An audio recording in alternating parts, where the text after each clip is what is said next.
مسلمان مالدار ہوں گے مگر دیندار نہ ہوں گے. یہ بھی ناظرین قیامت کی ایک علامت ہے. میں اس کو جب بھی پڑھتا ہوں کہ مسلمان مالدار ہوں گے مگر دیندار نہیں ہوں گے تو سوچتا ہوں کہ اس کی کیا وجہ ہے. یعنی یہ علامت کیوں بیان ہوئی ہے کہ مسلمان مال و دولت کی فکر میں اتنے مشغول ہو جائیں گے کہ انہیں اپنا دین یاد نہیں رہے گا. جامع ترمذی میں سیدنا علی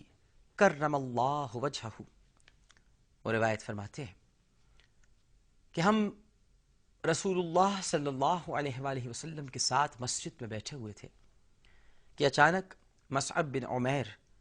رضی اللہ تعالی عنہ، جن کے بدن پر صرف ایک چادر تھی اور اس میں چمڑے کا پیوند لگا ہوا تھا، تشریف لائے. ان کا یہ حال دیکھ کر اور ان کا اسلام سے پہلے کا زمانہ یاد کر کے رسول اللہ صلی اللہ علیہ وآلہ وسلم آپ دیدہ ہو گئے. کیونکہ حضرت مصعب بن عمیر رضی اللہ تعالی عنہ اسلام لانے سے قبل بہت ملائم اور قیمتی کپڑے پہنا کرتے تھے. نبی کریم صلی اللہ علیہ وآلہ وسلم نے ارشاد فرمایا، مسلمانوں، اس وقت تمہارا کیا حال ہوگا جب صبح کو ایک جوڑا پہن کر نکلو گے اور شام کو دوسرا جوڑا پہن کر گھر سے نکلو گے اور ایک پیالہ سامنے رکھا جائے گا اور دوسرا پیالہ اٹھا لیا جائے گا اور تم اپنے گھروں پر زیب و زینت کے لیے اس طرح کپڑے کے پردے ڈالو گے جیسے کعبے کو کپڑوں سے پوشیدہ کر دیا جاتا ہے. صحابہ کرام رضوان اللہ تعالی علیہم اجمعین نے عرض کیا، یا رسول اللہ صلی اللہ علیہ وآلہ وسلم، جب تو ہم آج کی نسبت بہتر ہوں گے کیونکہ عبادت کے لیے فارغ ہو جائیں گے اور کمانے کے لیے محنت نہ کرنی پڑے گی. نبی کریم صلی اللہ علیہ وآلہ وسلم نے ارشاد فرمایا کہ نہیں، تم اس دن کی نسبت آج ہی اچھے ہو. بظاہر اگرچہ مفلس ہو لیکن دولت ایمان سے مالا مال ہو. اور اس زمانے میں مسلمان بظاہر مالدار ہوں گے لیکن ایمان کے اعتبار سے مفلس ہوں گے. صحیح بخاری اور صحیح مسلم کی ایک روایت میں ہے کہ رسول کریم صلی اللہ علیہ وآلہ وسلم نے ارشاد فرمایا، اللہ کی قسم، مجھے تمہارے مالدار ہونے کا ڈر نہیں بلکہ ڈر اس بات کا ہے کہ جیسے تم سے پچھلے لوگوں کو دنیا دی گئی تھی اور تم دنیا میں اس طرح پھنس جاؤ جیسے وہ پھنس گئے تھے، پھر تمہیں دنیا برباد کر دے گی جس طرح انہیں دنیا نے برباد کر دیا تھا. اب یہ آپ کے سامنے ہے کہ مسلمان مالدار ہوں گے مگر دیندار نہ ہوں گے. پھر ایک اور علامت قیامت ہے ناظرین کہ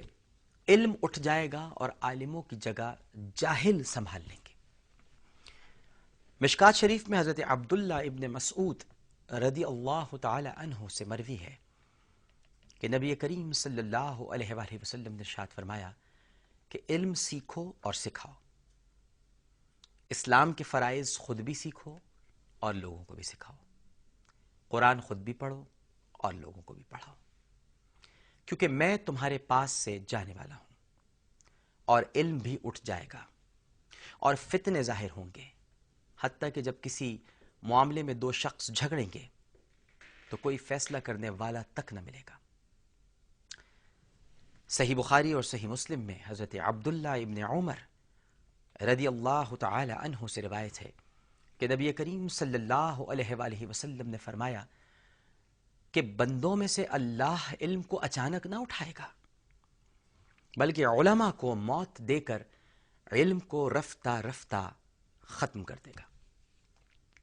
حتیٰ کہ جب اللہ کسی عالم کو نہ چھوڑے گا تو لوگ جاہلوں کو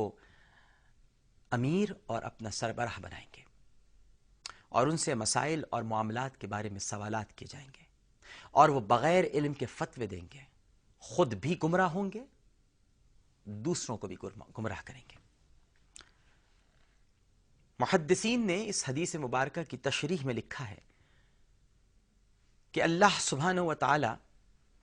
علم کو آخری زمانے میں اس طرح نہیں اٹھائے گا کہ لوگوں کے دل و دماغ سے اس کو نکال دے گا، بلکہ اس طرح اٹھائے گا کہ علماء حق کو اٹھا لے گا، حتیٰ کہ جب کوئی عالم باقی نہیں رہے گا تو لوگ جاہلوں کو اپنا پیشوا بنا لیں گے، ان سے دین کی باتیں پوچھیں گے اور وہ علم کے بغیر فتویٰ دیں گے، خود گمراہ ہوں گے اور دوسروں کو بھی گمراہ کریں گے۔ اب اگر اس حدیث مبارکہ کو ہم نظر میں رکھتے ہوئے موجودہ حالات کو دیکھتے ہیں ناظرین، تو اب یہ بات تو سچ ہے، اس کی حقانیت ثابت ہو جاتی ہے کہ علماء کرام کو خاص طور پر قتل و غارت کا نشانہ بنایا جا رہا ہے، اور اس طرح علم دنیا سے اٹھ رہا ہے، مسندیں خالی ہو رہی ہیں، مسندیں پڑھنے والے رہے نہیں ہیں، اور ان پر ایسے لوگ قابض ہو رہے ہیں جن کا دین اور دینی اقدار سے دور کا بھی کوئی تعلق نہیں۔ پروگرام آثار قیامت یہیں پر اپنے اختتام کو پہنچتا ہے۔ اللہم صلی علی سیدنا و مولانا محمد وعلی آلہ واصحابہ وبارک وسلم وصلی علیہ۔ پروگرام پیش کرتے ہوئے زبان اگر پھسل گئی ہو اور کوئی غلط بات منہ سے نکل گئی ہو، گستاخی ہو گئی ہو، تو اپنے رب کے حضور